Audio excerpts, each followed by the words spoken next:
नमस्कार भक्तांनो, श्री स्वामी समर्थ हे नाव घेताच मनात श्रद्धा, विश्वास आणि एक अद्भुत शक्तीची भावना निर्माण होते।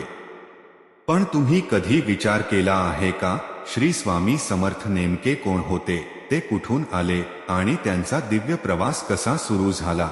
भक्तांच्या श्रद्धेनुसार श्री स्वामी समर्थ हे साधे संत नव्हते। अनेक भक्त त्यांना भगवान दत्तात्रेयांचा अवतार मानतात।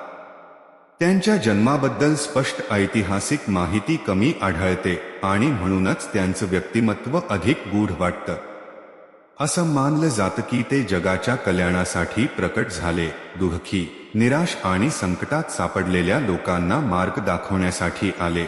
श्री स्वामी समर्थ एका जागी राहणारे संत नव्हते, त्यांचा प्रवास सतत चालू होता।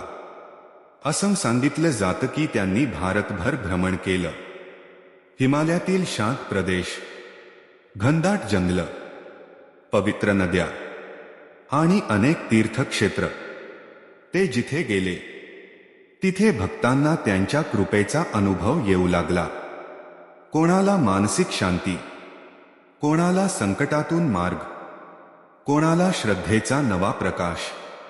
पण सर्वात मोठा प्रश्न अजून बाकी आहे। इतका दिव्य प्रवास करत करत श्री स्वामी समर्थ अखेर अक्कलकोट पर्यंत कसे पोहोचले आणि अक्कलकोटमध्ये त्यांनी असा काय चमत्कार केला ज्यामुळे हजारो भक्त त्यांच्यावर श्रद्धा ठेवू लागले? हे जाणून घेण्यासाठी भाग 2 नक्की पहा। कॉमेंट मध्ये लिहा श्री स्वामी समर्थ।